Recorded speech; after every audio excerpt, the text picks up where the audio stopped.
मैं पूछना चाहती हूं, हुआ तो हुआ, रामगोपाल जी को बस इतना ही लगा कि हादसा है, हो गया, होता तो रहता है।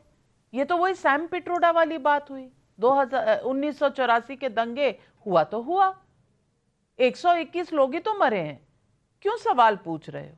और दूसरी तरफ अखिलेश जी कॉन्स्पिरेसी किसकी बता रहे हैं? पत्रकारों की, क्योंकि वो सवाल पूछ रहे हैं। जिससे सवाल पूछो वो कहता है पत्रकार कॉन्स्पिरेसी कर रहा है। बीजेपी से पूछो तो बोलते हैं इकोसिस्टम उधर का, दूसरी तरफ से पूछो तो इकोसिस्टम इधर का। पत्रकार सवाल भी ना पूछे 121 जाने के बाद। नाविका जी, हुआ तो हुआ, ये योगी आदित्यनाथ से जिम्मेदारी से पूछा जाए। हम विपक्ष में हैं।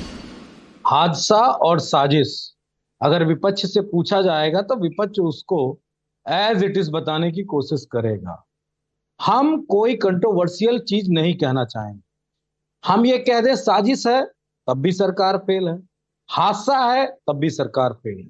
आदरणीय प्रोफेसर साहब ने जो जवाब दिया, पत्रकार जिस तरह पूछा उस तरह जवाब, जी भी वही जवाब दे रहे हैं जिस तरह सरकार पत्रकार सवाल पूछा। और ये योगी आदित्यनाथ की पत्रकारों से कोई बाइट क्यों नहीं आपने चलाई? योगी आदित्यनाथ कह देंगे उनका फोटो किसके साथ, बस योगी आदित्यनाथ बाल रूप में बच जाएंगे, बड़े नाबालिग से हो जाएंगे। क्या मुख्यमंत्री तो बड़े भोले हैं, मुख्यमंत्री को तो कुछ मालूम ही नहीं, बस बता दिया अखिलेश यादव जी के साथ फोटो है तो बस वही दोषी हो गए। कौन से देश में जी रहे हो भाई योगी आदित्यनाथ जी? देश को गुमराह मत करिए। नहीं, अभी तो ऊपर वाले ठीक हुए, ज्यादा गुमराह करेंगे तो समय से पहले आप ठीक हो जाएंगे।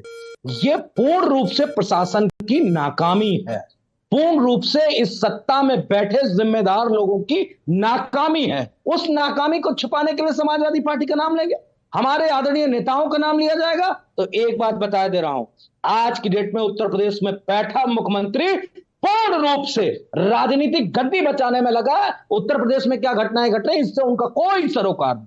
कैसे कोई दूसरा ना आ जाए, मैं कैसे आरएसएस से मिल लूं, उसी में सारी जद्दोजहद लगी हुई है।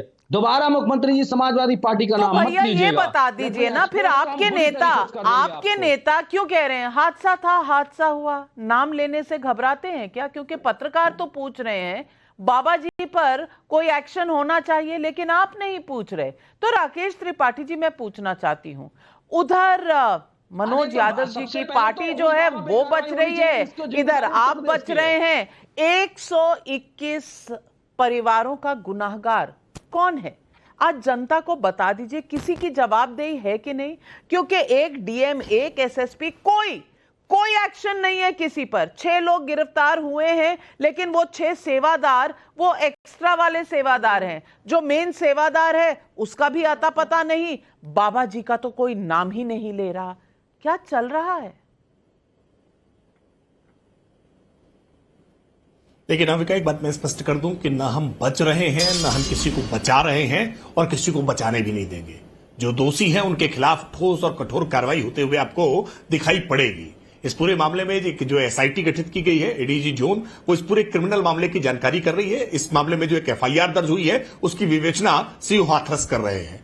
क्रिमिनल मामले की जो अब तक एफआईआर दर्ज हुई है उसमें जिनके भी नाम निकल करके सामने आएंगे विवेचना में, उनके खिलाफ भी कठोरता से कार्रवाई होगी। और जो एक जुडिशियल इंक्वायरी हो रही है, इस जुडिशियल इंक्वायरी में उन अधिकारियों की जवाबदेही भी तय होगी जिन अधिकारियों की जवाबदेही थी कि इस तरह के जमावड़े पर क्या क्या वहां पर आपको एक्शन लेने थे और क्या क्या एक्शन नहीं लिए गए हैं। इन सारी बातों की जवाबदेही भी इस जुडिशियल इंक्वायरी के माध्यम से निकल करके सामने आएगी। हम किसी को बचने या बचाने का कोई अवसर नहीं लेने देंगे। लेकिन जिस तरह की राजनीतिक बयानबाजियां की जा रही है, जिस तरह की सतही बातें कही जा रही है, मुझे याद आ रहा है कि किस तरह से रेप करने वाले लड़कों के संदर्भ में मुलायम सिंह यादव जी ने पहले भी कहा था, लड़के हैं, लड़कों से गलतियां हो जाती हैं। याद करके देखिए कि निठारी नरसंहार के मामले में जब नरकंकाल बड़ी संख्या में मिले थे, तब शिवपाल सिंह यादव ने कहा था कि ऐसी छोटी मोटी गलतियां, घटनाएं तो होती रहती हैं। और आज फिर रामगोपाल यादव जी कह रहे हैं कि ऐसे हादसे होते रहते हैं। समाजवादी पार्टी का पूरा कुनबा पूरी तरीके से इस पूरी घटना पर पर्दा डालने के लिए लगा है। लेकिन विश्वास मानिए, आपके दर्शकों को मैं इस बात के लिए आश्वस्त कर रहा हूं, मैं विश्वास तो तब मानूं राकेश त्रिपाठी जी, अगर 50 घंटों में कोई एक्शन हुआ हो, आप कह रहे हैं जुडिशियल इंक्वायरी बिठानी पड़ेगी, फिर वो 2 हफ्ते 2 महीने बाद रिपोर्ट देगी, तब आप डिसाइड करेंगे कि प्रशासन में कहां किससे गलती हुई, क्या हुई। ये तो जनता देख रही है कि 80,000 की परमिशन देके 2.5 लाख लोग अगर वहां आ गए तो किसकी गलती हो सकती है? लोकल इंटेलिजेंस यूनिट ने कोई आपको बताया नहीं कितने लोग आ रहे हैं, वहां डीएम, वहां पे जो पुलिस थे, किसी को कुछ पता नहीं है।